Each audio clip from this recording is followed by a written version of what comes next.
சிறப்பு என்னவென்றால் அந்த உத்தரராமாயணத்தை தொடர்பில்லை.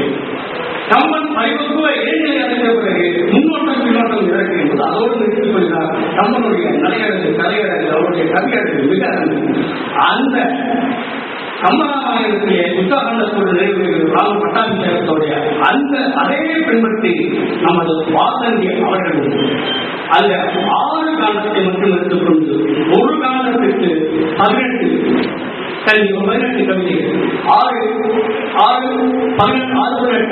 108 போட்டிகளாக ஒரு நாமாவளி சொல்லும்போது போட்டி என்று சொல்லுவாங்களா அதை போல 108 போட்டியாக இவர் படைத்திருக்கிறார். மிக அருமையான நூல் வாசந்தி ராமாயணம். ராமாயணத்தில் ஏற்கனவே சொன்னேன் பல்வேறு ராமாயண கதைகள் இருக்கின்றன. இன்றைய தினம் மகாவீர் ஜெயந்தி, ராமநாதன் மகாவீர் ஜெயந்தி. இந்த மகாவீர் தோன்றிய ஜைன சமுதாயத்தில் அவங்க ஒரு ராமாயணம் இருக்கிறது. அதற்கு பெயர் பத்ம புராணம். அந்த பத்ம புராணத்திலே ராமன் வருகிறார். அந்த ராமன் மிகவும் எளிமையானவர்.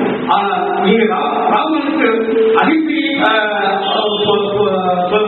பூசணமாக அங்கு தெரிகிறார். ஆகையால் ராவணனை அழிக்கக்கூடிய விஷயத்தை கூட அங்கு ராமனோடு தோன்றிய இளவலான நெட்டுடனுக்கு தெரிகிறார். அந்த அளவுக்கு ராமன் மிகவும் மென்மையான சித்தரிக்கப்படுகிறார். ஆகையால் இந்த மகாவீர் அதையும் சொல்லி இப்படி பல ராமாயணம் நீரையத்திற்கு அவர் மனமணிய மனத்தை சொன்னார். மிக அழகாக அற்புதமாக ஒரு கருத்தை சொன்னார். அந்த மலேசியாவில் கூட ஒரு ராமாயணம் அந்த மகமதிய பழக்க வழக்கங்களோடு கருவப்பட்ட ஒரு ராமாயணம் இருக்கிறது. அந்த ராமாயணத்திலே 6ஆம் முறை வைத்ததாக சொல்லப்படுகிறார். ராவணன் பிரம்மாவிடம் அல்லாவிடமே வளர்த்து கேட்டதாக கதை சொல்லப்படுகிறது. அவருடைய உலகத்தில் கூட ராமனை ஒரு நபியாக இருக்கக்கூடிய பூக்கம் இருக்கிறது. இவ்வாறாக ராமன் பல்வேறு இனங்கள் பல்வேறு மதங்களை உதாரணமாக இருந்து தெரிகிறது. அப்படிப்பட்ட ராமனுக்கு மிக எளிமையான அருமையான ராமாயணத்தை படுத்துகிறார். முக்கியமாக குழந்தைகள் கூட மிக எளிதில் பாராயணம் கூடிய அளவுக்கு மிக எளிமை இந்த வாசந்தி ராமாயணத்தை எழுதப்பட்ட ராமாயணத்தை இருக்கிறது. அதை அழகாக சொன்னார். சுந்தரகாண்டத்திலே சுந்தரனாகக்கூடிய அனுமதி தொடங்கி ராமாயணம் குறித்தார். ராமனை உள்ளகத்தில் இருந்து கொண்டு வாசந்தி படைத்திருக்கிறார். அதை பற்றி ஒரு வாழ்த்துப்பாவோடு எனது உரையை முடித்துக் கொள்கிறேன். பால்பட்டும் ராமாயணம் வால்மீகி கண்டித்தார். பாருங்களே பலரும் தான் ராமகதை எழுதினார்.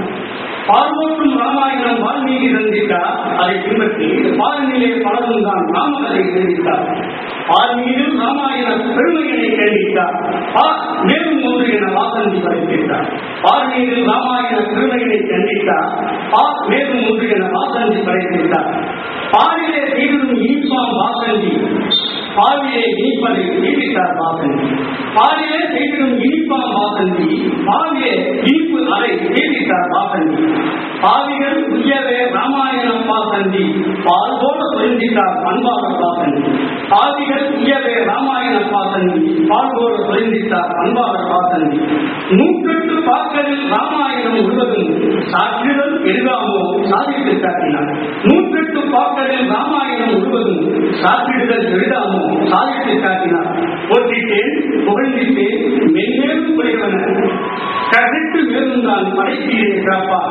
போற்றிட்டேன் புகழ்ந்திட்டேன் மென்மேலும் புரிவன கற்று மேலும் தான் படைத்தேனே சிறப்பாக. இது ஒரு தொடக்கம் தான். ஏற்கனவே சொன்னது 108 பாகவதத்தில் 108 போட்டிகளாக கொண்டு வரப்போகிறது சொல்கிறார். அதற்கு கமலாவின் பாகவதத்தின் குறிப்பாக அவருக்கு மிகவும் பிடித்தமான எனக்கும் மானசீக பாரதி